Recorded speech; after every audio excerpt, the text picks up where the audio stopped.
Doctor, I can get an erection, but I can't keep it until the end. This is one of the most common complaints about erectile dysfunction that I hear here in my office. And today I want to explain why this happens and how you can solve it once and for all. Hello, I'm Dr. Tiago and I'm a urologist here in São Paulo. Imagine that an erection is like a swimming pool and we need to fill this pool for the erection to happen. To fill a pool, I have the pipes that bring in the water, I have the pipes that drain the water, which need to be closed, and I have the valve that opens and closes, and I need someone to open this valve.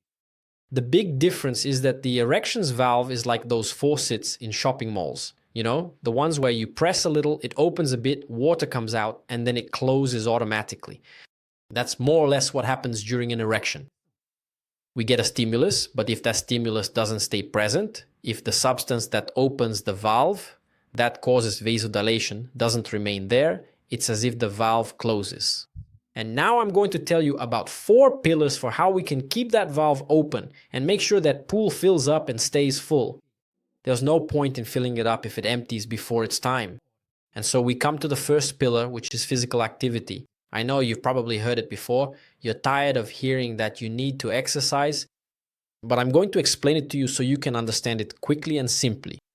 Didn't I tell you there's a pipeline that brings water to the pool, that brings blood to the penis? If that pipeline is clogged, if there's dirt inside and blood can't get through, water in this case, blood to the penis and water to our pool, it won't fill up.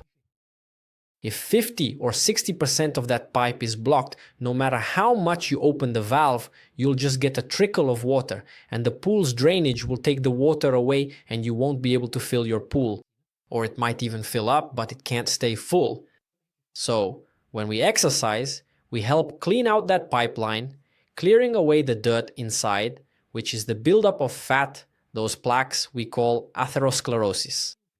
Physical activity is indeed the primary and most effective way to get the vital water pump, the heart, the essential blood pump, working optimally and also to consistently keep the crucial pipes. Stay clean, or if they're dirty, they start to get cleaned out.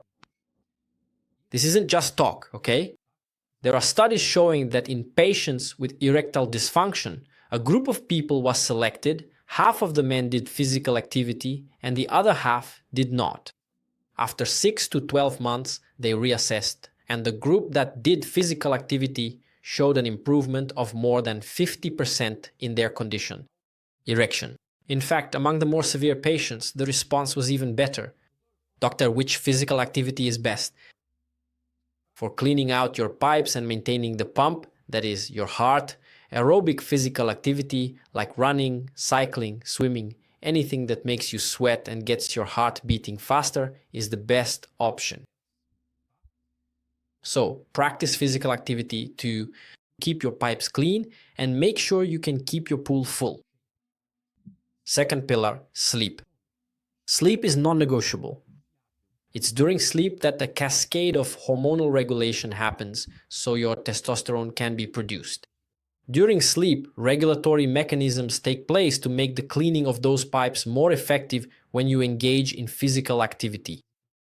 It's during sleep that your blood pressure drops, that anti-stress hormones, so to speak, come into play so you have good cardiovascular function and a rest for this hydraulic mechanism, let's put it that way, so that your erection can happen.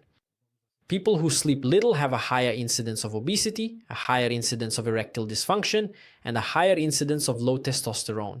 They have a higher incidence of cardiovascular problems. Therefore, do not ignore sleep. We need 7 to 8 hours of sleep every day. And besides that, we need to pay attention to the quality of our sleep.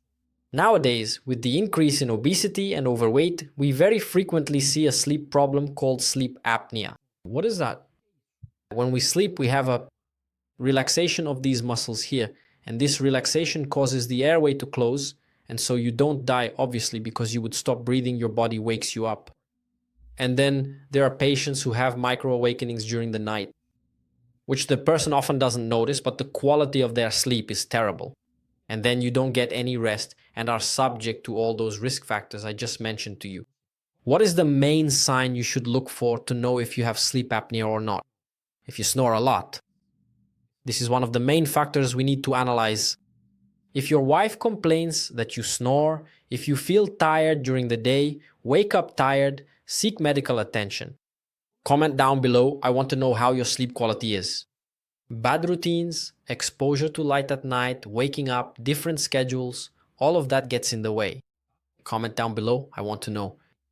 Tell me, how are you sleeping? And the third pillar is nutrition.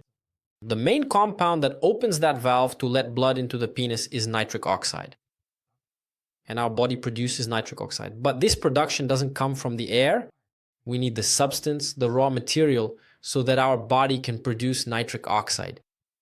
And what are the raw materials for the production of nitric oxide? There are two main pathways for the production of nitric oxide. They are like two roads that converge at a final point, which is nitric oxide. The first of these are foods rich in arginine. Arginine is an amino acid that is converted into nitric oxide through an enzyme. And which foods are rich in nitric oxide? Mainly fatty fish and oil seeds like nuts. Walnuts, almonds, pumpkin seed oil, sesame. These types of foods provide arginine so that our body can produce nitric oxide. And the other pathway is foods rich in nitrate. Nitrate will also be converted into its final raw material, which is nitric oxide. Which foods are rich in nitrate? Beetroot and dark leafy greens. Okay? These are the main foods that contain nitrate, which will be converted into nitric oxide. And another group of foods which act as a sort of earlier pathway are foods rich in citrulline, because citrulline will be metabolized and converted into arginine. And then it enters the pathway we just talked about. Which foods are rich in citrulline? Usually red foods like watermelon, strawberry, and tomato also contain it. So you can also enter this production pathway.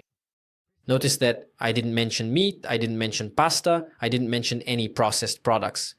And it's very common nowadays for us to have a deficiency of these micronutrients in our diet, unfortunately, because our diet today has focused much more on macronutrients and has forgotten about micronutrients. Therefore, we need to be careful with what we eat.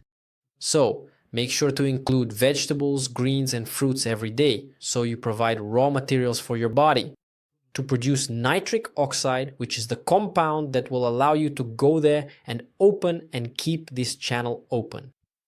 And now we want to move on to this last pillar.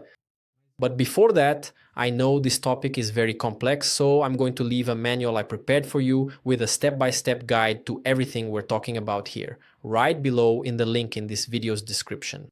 It's the Maximum Potency Manual. Click there, make sure to check it out. And now, moving on to our fourth and final pillar, which is the pillar of desire. Remember when I said that this faucet, this valve, is like those valves in shopping malls, those bathroom faucets that you press, it releases water for a while and then it closes? What makes this faucet keep being pressed repeatedly? Sexual desire, willing, lust.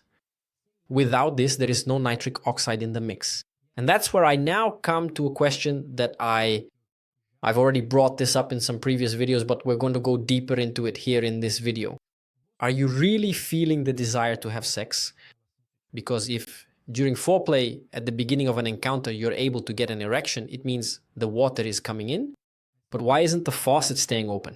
Is the nitric oxide running out, or is there just no one there to open the faucet, to press the little button? What's going on? What's going through your mind? During a sexual encounter, what I see most often here, after very intense and deep conversations, and sometimes after several talks, is men admitting that they're not actually interested in having sex.